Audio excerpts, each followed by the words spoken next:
Copper चोरी करणारी आंतरजिल्हा टोळी स्थानिक गुन्हा शाखेकडून जेरबंद। कॉपर चोरीचे 8 गुन्हे उघडकीस आणून 3,59,500 रुपये किमतीचा मुद्देमाल हस्तगत। नागेश पांडुरंग पवार यांचे राशीन ते काळेवाडी जाणाऱ्या रोडलगत असलेले शिवम मशनरी अँड स्टूलचे दुकान शटर कोणत्या तरी अज्ञात चोरट्यांनी उचकटून दुकानातील 64,000 रुपये किमतीचे कॉपर वायर चोरून नेले आहे। सदर घटनेबाबत कर्जत पोलीस स्टेशन येथे गुन्हा दाखल करण्यात आला आहे। अहिल्यानगर जिल्ह्यामध्ये व्यापाऱ्यांचे दुकान फोडून दुकानातील कॉपर वायर चोरीच्या वारंवार घटना होत असल्याने माननीय श्री सोमनाथ गार्गे पोलीस अधीक्षक अहिल्यानगर यांनी स्थानिक गुन्हा शाखेस कॉपर चोरी करणाऱ्या आरोपीची माहिती काढून गुन्हा उघडकीस आणण्याबाबत सूचना दिल्या आहेत।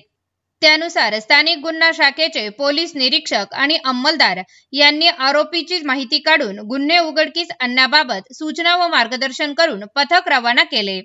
पथकाने अहिल्यानगर जिल्ह्यातील कॉपर चोरीच्या घटनांठिकाणी भेट देऊन घटनांची माहिती संकलित केली।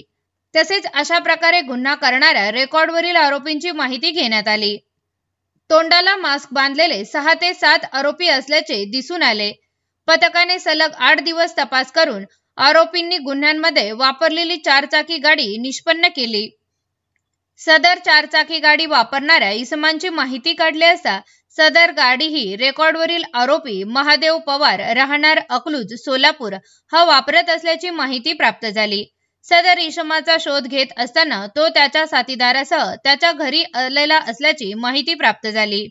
सदर माहितीनुसार नमूद इसमाच्या घरी जाऊन त्याचा शोध घेता महादेव रंगनाथ पवार, दादालाल काळे ताब्यात घेण्यात आलेल्या इसमांकडील वरील गुन्ह्याबाबत विचारपूस करता त्यांनी त्यांचे साथीदार रामा लंग्या काळे, महादेव बाबू काळे, दिलीप मोहन पवार, सुरेश नामू काळे, सुरेश नामदेव चव्हाण हे सर्व फरार आरोपी आहे यांच्यासह गुन्हा केल्याचे कबुली दिली आहे।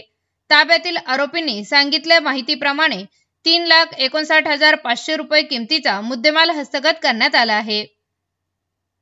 आरोपींकडे त्यांनी अशा प्रकारे आणखी काही गुन्हे केले आहे याबाबत सखोल व बारकाईने विचारपूस केली असता त्यांच्याकडून अहिल्यानगर जिल्हा व सोलापूर जिल्ह्यातील काही गुन्हे उघडकीस आले आहेत। आरोपी नामे महादेव रंगनाथ पवार हा रेकॉर्डवरील आरोपी असून त्याच्या विरुद्ध सोलापूर, धाराशिव, सातारा, रायगड व पुणे जिल्ह्यामध्ये दरोडा, घरफोडी व चोरीचे एकूण 13 गुन्हे दाखल आहेत। ताब्यातील आरोपींना कर्जत पोलीस स्टेशन येथे हजर करण्यात आले असून पुढील तपास कर्जत पोलीस स्टेशन करत आहे।